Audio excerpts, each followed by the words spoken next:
સરોવરમાં 6 છત્રી અંદર છે। ઓલે ખૂણે છે એ ત્યાં રાખડી બાંધી હતી ઘનશ્યામ મહારાજને। ઓલે ખૂણે જે ઝાડની વચ્ચે છત્રી છે ત્યાં અમય નામના વાળંદે મહારાજનું મુંડન કર્યું હતું। એટલે જેટલા લોકો અહીંયા આવે ના એ ત્યાં બેસીને મુંડન કરે છે। ત્યાં ભૂત પીપળો હતો।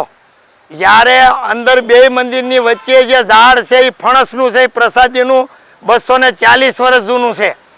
એ ફણસ આવ્યા હતા, એને લેવા ચોર આવ્યા, ચોર લઈને ચાલતા થયા। ઘનશ્યામ મહારાજને ખબર પડી એટલે ભૂતોને કીધું એટલે લાઠી મારીને ફણસ મુકાવ્યા અને પાછા ત્યાં આંબલીને ચોતરે લાવીને મુકાવરાવ્યા। ફણસ આવી ચોરી કરી મોક્ષ પીપળો, ભૂત પીપળો સામે એ છત્રી થઈ। હવે સામે પહેલી છત્રી છે ત્યાં સુદર્શન ચક્ર એટલે કે 7 ફેણ વાળો સપ્તર્ષિ નાગ હતો। જન્માંતરોથી ઘૂમતો હતો પણ એનો મોક્ષ નહોતો થયો। ઘનશ્યામ મહારાજને નવરાવા આવ્યા ત્યાં તડકો બહુ હતો। નવરાવતા હતા ત્યાં તડકો હતો એટલે મોટી ફેણ 7 ફેણનું માથે રાખીને ઘણી સુધી બેઠા, નાઈ રહ્યા ત્યાં સુધી। પછી એને પગનો અંગૂઠો અડાડ્યો એટલે બદ્રિકાશ્રમમાં મોકલી દીધો। એ સર્પલીલા, આ સામે છે એ દૂધ લીલા। ગોમતી ગાયનું દૂધ અહીંયા પીધું, બાહોલ ને ધમલનું દૂધ ગઢડા પીધું, 3 ગાયનું દૂધ અને સાકડી ભેંસનું આટલો ઉપયોગ કરેલો। એમાં સામે દૂધ લીલા તાંબડીમાં લઈને આવીને પગ ધોવા આવ્યા। બાંધેલું નહોતું એટલે પગ ગારાવાળા હોય એટલે ધોવા આવ્યા। માતુશ્રી પગ ધોતા હતા ત્યાં વાંહે તાંબડી પડી હતી, દૂધ બધું પી ગયા, થોડુંક રાખીને પાણી ભરી દીધું। આ ધંધો કરેલો। પછી એ દૂધ લાગ્યું એટલે ભક્તિ માતાએ જોયું આમ કેમ, ત્યારે કે તું જ દૂધ પી ગયો। કે ગાલને ચીટીઓ ભરીને મારવાની તૈયારી કરી, મહેનત પીધું જોઈ દો। ફરીને જોયું કે હતું ને એવું દૂધ થઈ ગયું, એ દૂધ લીલા। અને એ જગ્યાએ ગૌરી નામની એક વાણિયાની બાઈ પાણી ભરવા આવી ત્યારે આ દહિયો આંબે કેરી, છેલ્લો છે એ દહિયો આંબો હતો, એની કેરીઓ લઈને ઘનશ્યામ મહારાજે એક કેરી બાઈના હાંડામાં નાખી દીધી। ઘરે ગઈ ત્યારે ખબર પડી કે આ કેરી ક્યાંથી? પછી કે ઘનશ્યામ જ કેરી લઈને ઘરે આવ્યા અને માતુશ્રીને કીધું કે આ તમારા ઘનશ્યામ મને પ્રસાદીની કેરી આપી। પછી ઓલે ખૂણે છત્રી છે ત્યાં 9 યોગેશ્વર થયા। આપણા સંપ્રદાયમાં ગુરુજીના પૂર્વાશ્રમના ગામ સાઈડના 9 સાધુ થયા।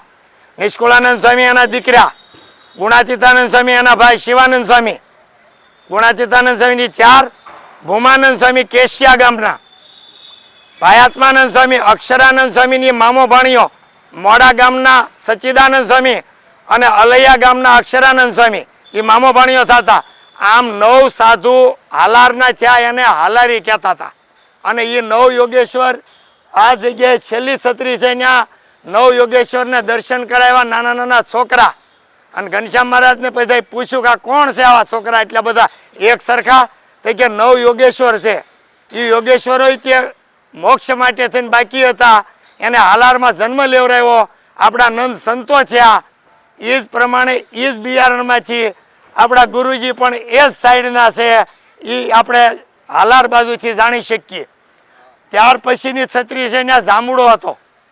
આંબાવાડિયામાં જ્યારે આવે દહિયો આંબો હોય તો દહીં જેવો રસ હોય, કટિયો આંબો હોય, કાળિયો આંબો હોય, ભદિયો આંબો એટલે મોટી કેરી એ ભદિયો આંબો, અને ભેરવો આંબાની કાળી કેરી। એવી રીતના આંબાવાડિયામાં 9 જાતના આંબા હતા અને એક 9 રંગો આંબો હતો, એમાં બધા પ્રકારની કેરી આવતી હતી।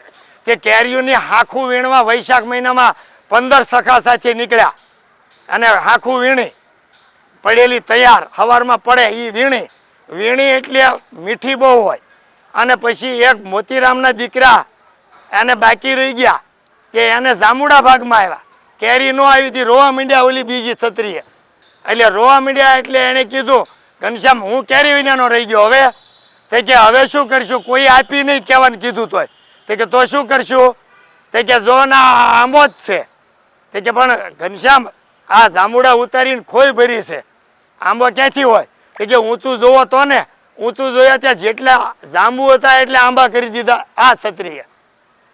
એ જાંબુનો આંબો કર્યો। ત્યાર પછી આ છત્રી આંબલી હતી। આંબલી એક આંબલી ચોતરો હતો, તુલસીનો ક્યારાવાળી છત્રી બે મંદિરની વચ્ચે છે, ત્યાં તુલસીનો ક્યારો હતો, સાયો નહોતો એટલે આંબલી કરી, તુલસીની આંબલી કરી નાખી. એને ચોતરે બેસીને ચૈતર સુધી બીજે મહારાજને ભણવા બેસાડ્યા હતા ધર્મદેવે, અને એ જ જગ્યાએ રોજ બેસીને સમયા ઉત્સવ બધું કરતા હતા.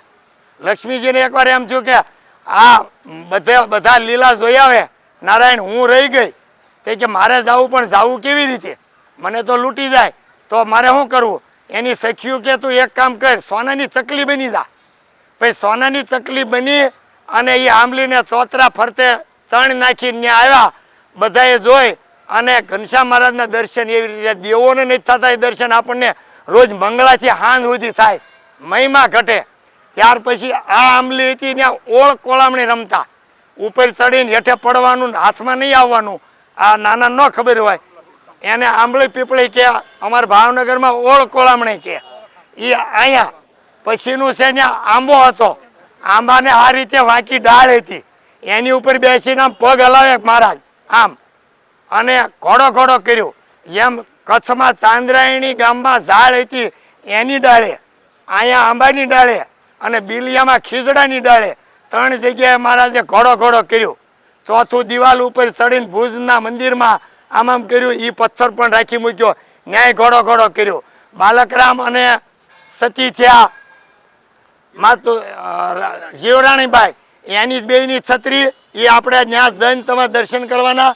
કાલે કથા કરી અને ભક્તિ માતાને ધર્મદેવ બેયને અક્ષરગતિ આપી અયોધ્યામાં, એના ફૂલ લાવીને અહીંયા પધરાવ્યા છે. અહીંયા એનો અગ્નિ સંસ્કાર નથી, એટલે આ રીતે એ બે ચાર છત્રી આ કાંઠે, છ છત્રી અંદરની, એક ઓલી રાખડી બાંધી રક્ષા છત્રી, અને ઓલો મોક્ષ પીપળાવાળી ભૂત પીપળાવાળી છત્રી.